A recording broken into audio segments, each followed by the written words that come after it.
بسم اللہ الرحمن الرحیم۔ السلام علیکم ورحمۃ اللہ۔ ایک عجیب و غریب واقعہ حلال اور حرام کا۔ واقعہ شروع کرنے سے پہلے اگر آپ میرے چینل پر نئے ہیں تو میرے چینل کو سبسکرائب کر لیں۔ جب میں اپنے استاد کے ساتھ تھا تو میرے استاد نے مجھے مزدوری پر لگا دیا۔ میں بحری جہازوں میں لوڈنگ ان لوڈنگ کرتا تھا۔ میں سارے دن کی محنت کے بعد جتنے پیسے کماتا تھا، میرا استاد ان میں سے 2 وقت کے کھانے کے پیسے رکھ کر باقی سب خیرات کر دیتا تھا۔ میں نے ان سے ایک دن اس حکمت کی وجہ پوچھی تو وہ مسکرا کر بولے، تم 11 مہینے یہ کام کرو، میں تمہیں اس کے بعد اس کا جواب دوں گا۔ میں 11 ماہ لوڈنگ ان لوڈنگ کرتا رہا۔ میرا وظیفہ مکمل ہو گیا تو میرے استاد نے مجھ سے کہا، تم آج مزدوری کے لیے جاؤ، کام شروع ہو جائے تو تم جھوٹ موٹ کے بیمار پڑ جانا، سارا دن کام کو ہاتھ نہ لگانا، شام کو اپنا معاوضہ لینا اور واپس آ جانا۔ میں نے شیخ کے حکم پر عمل کیا۔ میں سارا دن پیٹ کے درد کا بہانہ بنا کر گودی پر لیٹا رہا۔ شام کو معاوضہ لیا اور استاد کے پاس آ گیا۔ استاد نے فرمایا، یہ تم 2 وقت کے کھانے کے پیسے رکھ لو، باقی خیرات کر دو۔ آپ یقین کریں وہ 11 ماہ میں پہلا دن تھا جب میرا دل خیرات کو نہیں چاہ رہا تھا۔ میں نے اس دن خوب سیر ہو کر کھانا کھایا لیکن میری بھوک ختم نہیں ہو رہی تھی۔ میں نے اسی رات پہلی بار اپنے کمرے کی کنڈی لگائی۔ میں گھوڑے بیچ کر سو گیا لیکن میری نیند مکمل نہیں ہو رہی تھی۔ مجھے اگلے دن اپنے جسم سے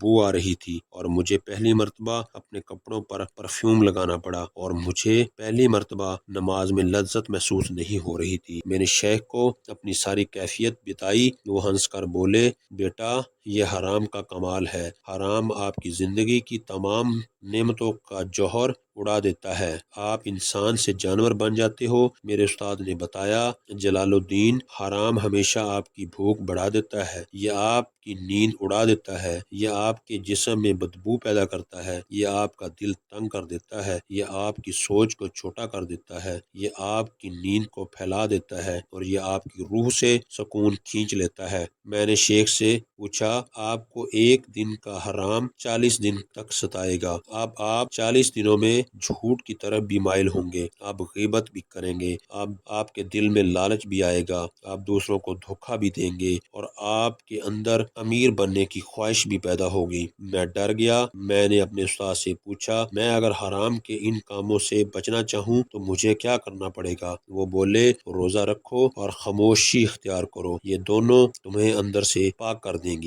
انہوں نے سر ہلایا اور بولے کہ میں نے 40 سال کی ریاضت کے بعد جو سیکھا وہ میں تمہیں بتا دیتا ہوں۔ یہ کائنات ایک صندوق ہے اور اس صندوق پر اسرار کا موٹا تالا لگا ہے اور یہ تالا ایک اسم اعظم سے کھلتا ہے اور وہ اسم اعظم ہے حلال۔ آپ کی زندگی میں حلال بڑھاتے جاؤ، کائنات کا صندوق کھلتا جائے گا۔ آپ نے عرض کیا، اور حرام کی پہچان کیا ہے؟ وہ بولے، دنیا کی وہ چیز جسے دیکھنے، سننے، سونگھنے، چکھنے میں آپ کے دل میں لالچ پیدا کر دے، وہ حرام ہے۔ آپ اس حرام سے بچو، یہ آپ کے وجود کو قبرستان بنا دے گا، یہ آپ کو اندر سے اجاڑ دے گا، تباہ کر دے گا، یہ آپ کو بے جوہر کر دے گا، بے قیمت کر دے گا، اپنے گھر میں، اپنے پڑوس میں اور پوری دنیا میں۔ پھر معاشرے میں آپ کی کوئی اہمیت نہیں رہے گی اور آپ کی چہرے کی رونق ختم ہو جائے گی۔ ناظرین، یہ تو تھا ایک واقعہ حلال اور حرام کا۔ اگر آپ کو میری یہ ویڈیو پسند آئی ہے تو اس کو لائک کریں، شیئر کریں اور میرے چینل کو کریں سبسکرائب اور مجھے دیں شکریہ کا موقع۔ اللہ حافظ۔